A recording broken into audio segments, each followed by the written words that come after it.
महारथी कर्ण के किस्से आपने भी सुने होंगे। महाभारत ग्रंथ के अनुसार कर्ण का जन्म यदुवंशी राजा शूरसेन की पुत्री कुंती से हुआ था। कर्ण के जन्म के समय कुंती कुंवारी थी और तब उनका किसी पुरुष से कोई संबंध भी नहीं था। कर्ण कुंती को एक वरदान के कारण प्राप्त हुए जब उन्होंने सूर्यदेव का स्मरण किया। सूर्य कुंती के पास प्रकट हुए और उनकी इच्छा के विरुद्ध शिशु का वर दिया। वह शिशु कर्ण था। कुंवारी कुंती कर्ण को अपनी कोख से जन्मा देखकर घबरा गई थी और किसी को पता न चले इसलिए उन्होंने शिशु को गंगा में बहा दिया था। यह कथा इस प्रकार है। एक बार दुर्वासा ऋषि राजा शूरसेन के यहाँ पधारे। राजा शूरसेन ने उन्हें अपनी कन्या कुंती के बारे में बताया। कुंती ने दुर्वासा को प्रणाम किया और उनकी सेवा की। कहा जाता है कि दुर्वासा पूरे 1 वर्ष तक राजा के महल में रहे।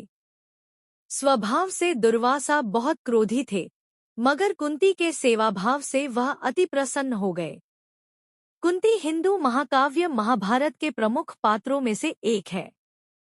उन्हें महाकाव्य के मुख्य नायक पांडवों और कर्ण की माता के रूप में जाना जाता है। उन्हें सुंदर, बुद्धिमान और चतुर बताया गया है।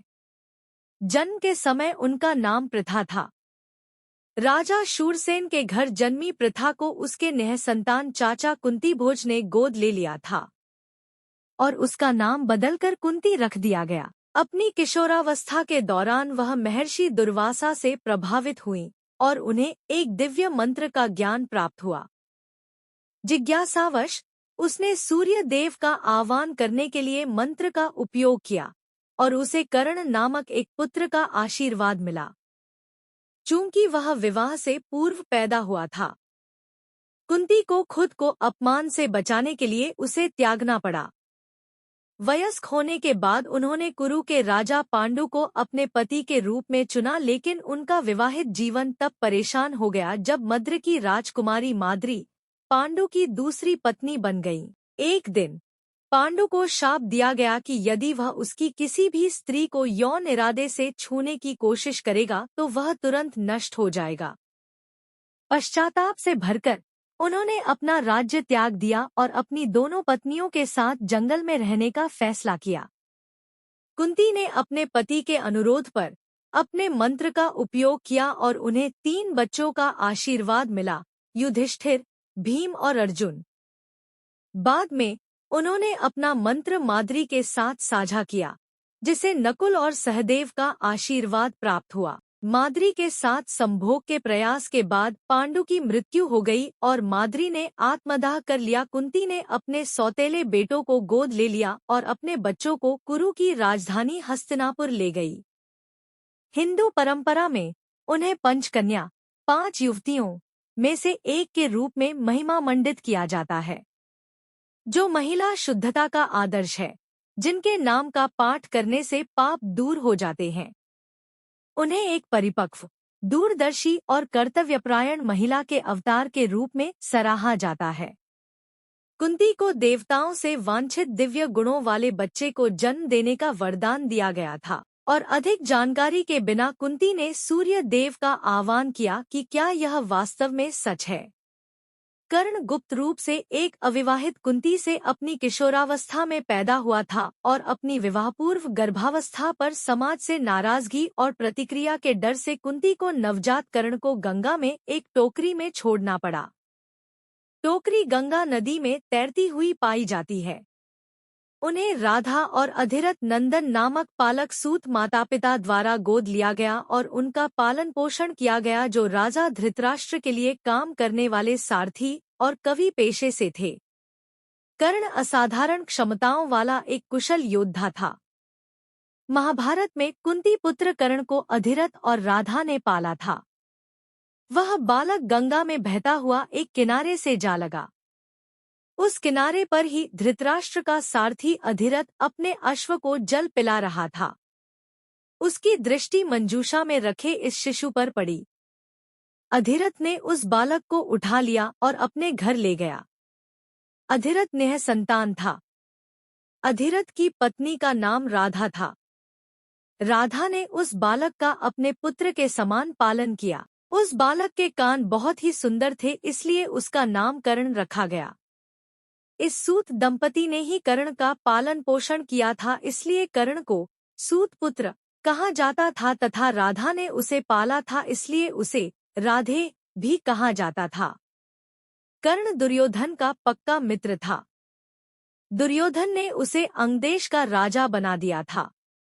कर्ण यह नहीं जानता था कि उसकी असली माँ कौन है, परंतु उसे यह पता चल गया था कि उसके पिता सूर्यदेव हैं।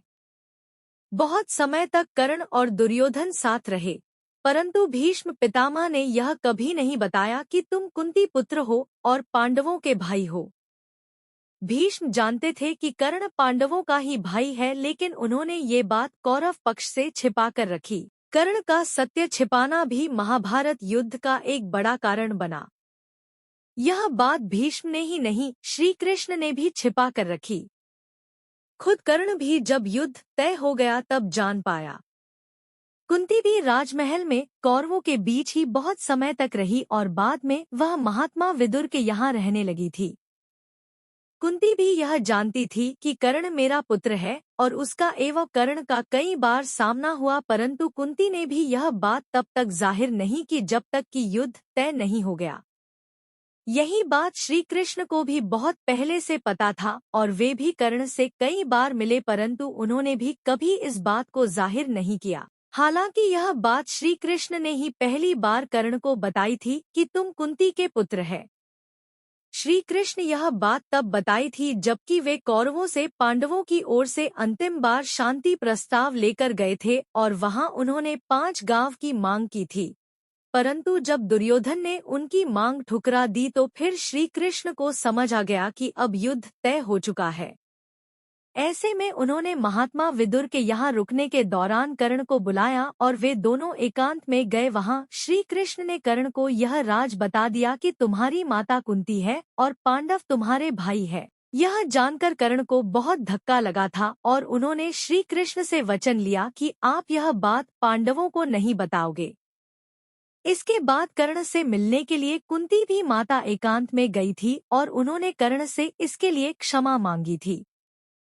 कुंती कर्ण के पास गई और उससे पांडवों की ओर से लड़ने का आग्रह करने लगी। कर्ण को मालूम था कि कुंती मेरी माँ है।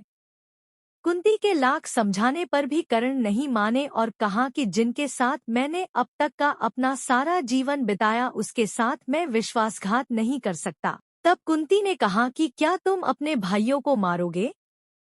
इस पर कर्ण ने बड़ी ही दुविधा की स्थिति में वचन दिया, माते, तुम जानती हो कि कर्ण के यहाँ याचक बनकर आया कोई भी खाली हाथ नहीं जाता। मैं तुम्हें वचन देता हूँ कि अर्जुन को छोड़कर मैं अपने अन्य भाइयों पर शस्त्र नहीं उठाऊंगा। ऐसे थे वीर योद्धा कर्ण।